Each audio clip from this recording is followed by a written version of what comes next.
Hello, my name is Jiso and I'm reading Master Dōgen's Shōbōgenzō. And we've reached chapter 54, Hosho, the Dharma-nature. Ho means Dharma, that is, the Buddha's teaching or the universe itself. Shō means essence or nature. So Hosho means the Dharma-nature or the essence of the universe. Needless to say, we are living in the universe. Therefore, what the universe means is one of the most important philosophical problems in our life. Some people insist that the universe is something spiritual. Others insist that the universe is something material. But from the Buddhist standpoint, the universe is neither spiritual nor material, but something real.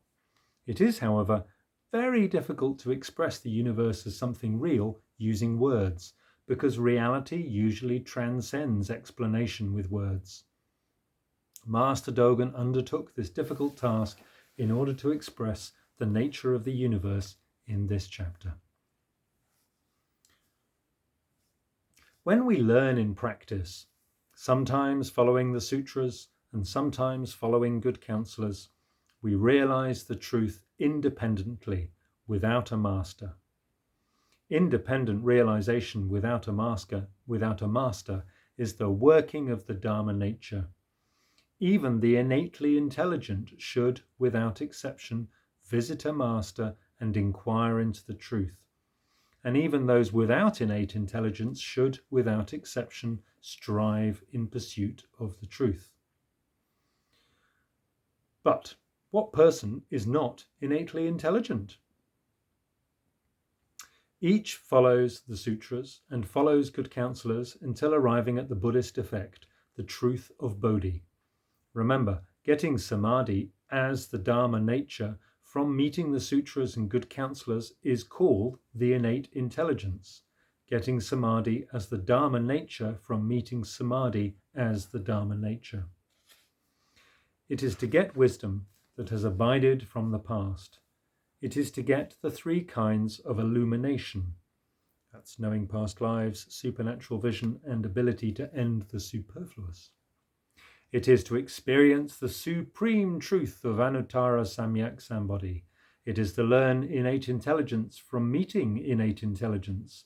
And it is to receive the authentic transmission of untutored wisdom or natural wisdom through meeting untutored wisdom or natural wisdom.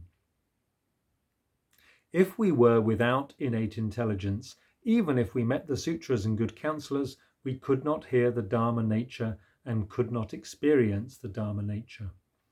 The great truth is not a limited principle, like a person drinking water and naturally sensing whether it is cold or warm. All Buddhas, together with all bodhisattvas and all living beings, by virtue of innate intelligence, are all realizing the great truth of all the Dharma-nature. To be realizing the great truth of the Dharma-nature by following the sutras and good counselors is to be realizing the Dharma-nature by ourselves. The sutras are the Dharma-nature, and they are the self. A good counselor is the Dharma-nature and is the self. The Dharma-nature is a good counselor, and the Dharma-nature is the self. Because it is the self as the Dharma-nature, it is beyond the falsely conceived selves of non-Buddhists and demons. In the Dharma-nature, there is no non-Buddhist or demon, but only come for breakfast, come for lunch, and come for tea.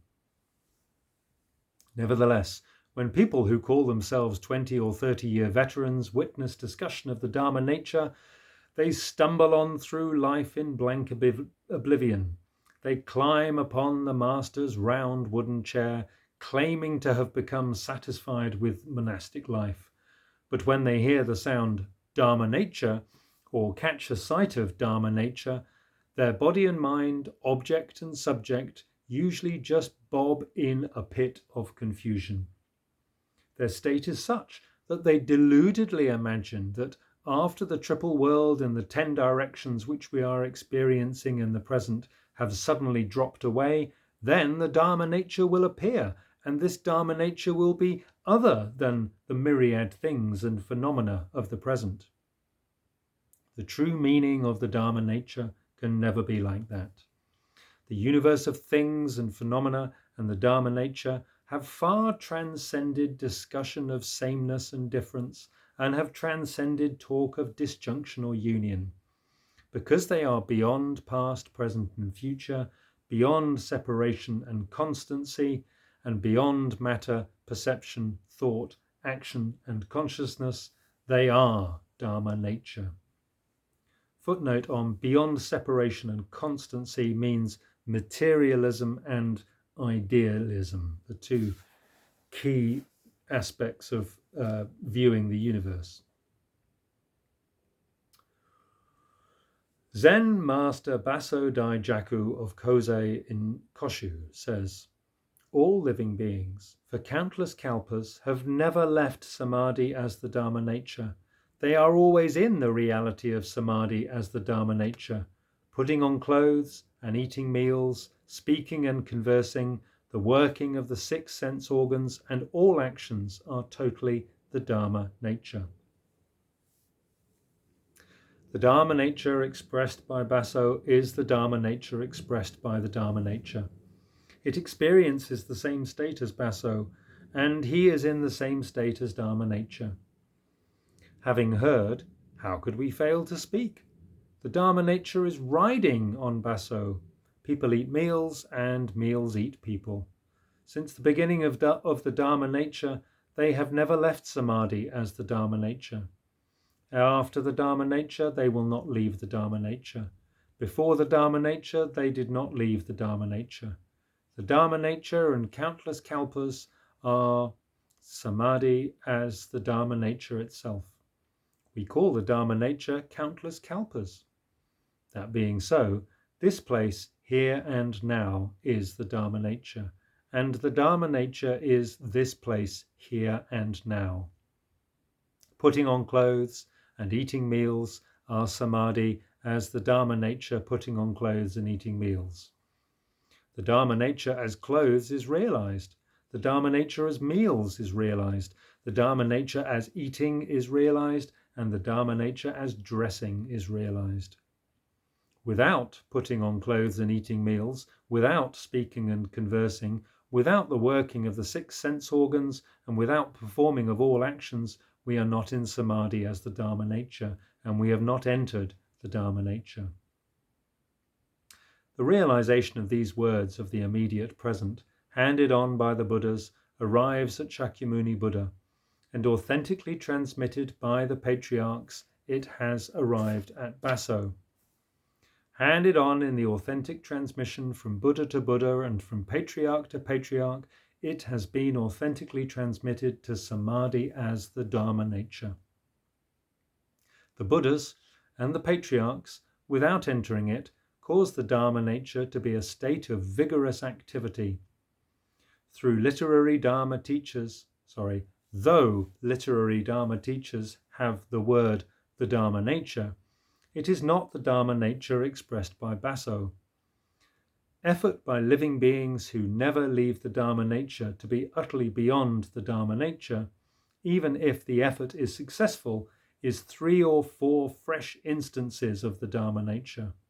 Speaking, conversing, working, and acting that we think might be other than the Dharma-nature may in fact be the Dharma-nature itself.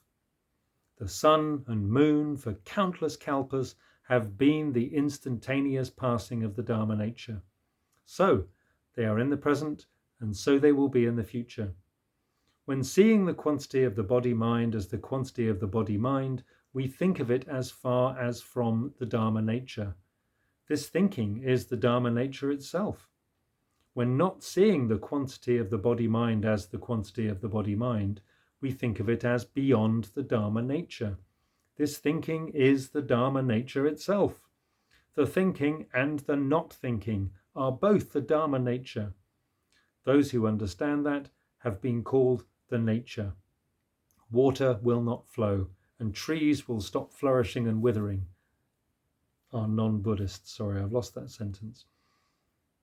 Oh, I see. Those who understand that, are non-Buddhists. Those who understand that, having been called the nature, water will not flow, and trees will stop flourishing and withering are non-Buddhists. Still don't think I quite got that sentence. Moving on. Shakyamuni Buddha says, form as it is, the nature as it is. That's from the Lotus Sutra. What is called all dharmas is form as it is, the nature as it is. So opening flowers and falling leaves are just the nature as it is. Stupid people, however, think that in the world of the Dharma-nature there can be no opening flowers and falling leaves. Now, without directing a question to anyone else, imagine your own doubt to be a statement.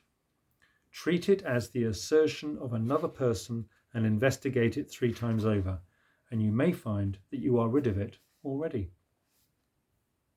The aforementioned thought is not an evil thought. It is just a thought at a time before clarification. And at the time of clarification, there is no effort to get rid of this thought. Opening flowers and falling leaves are naturally opening flowers and falling leaves.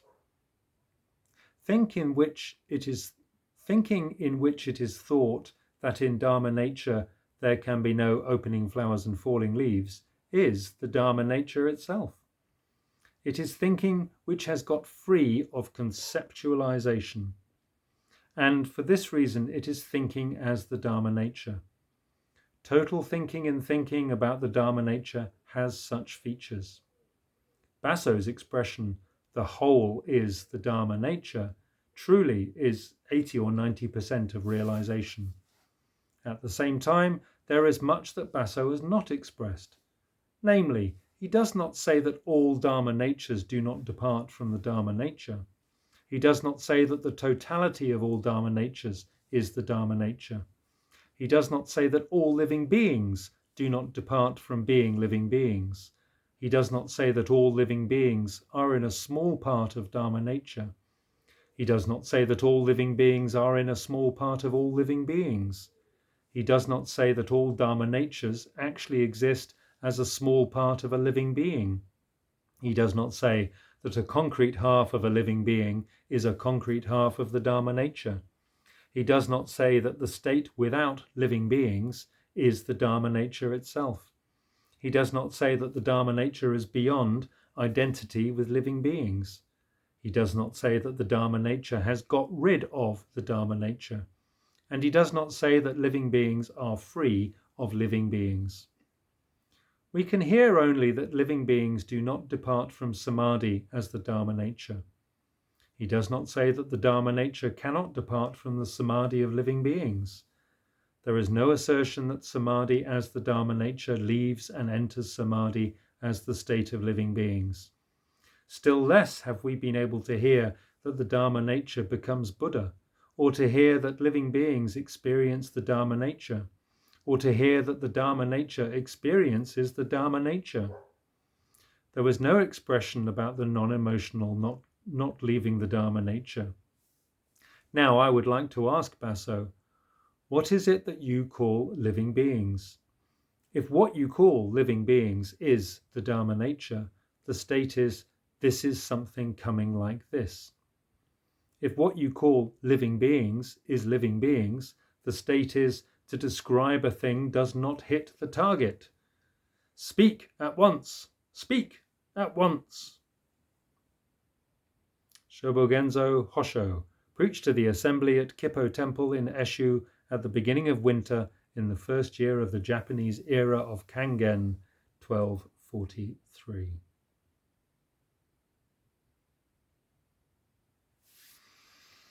Speak at once.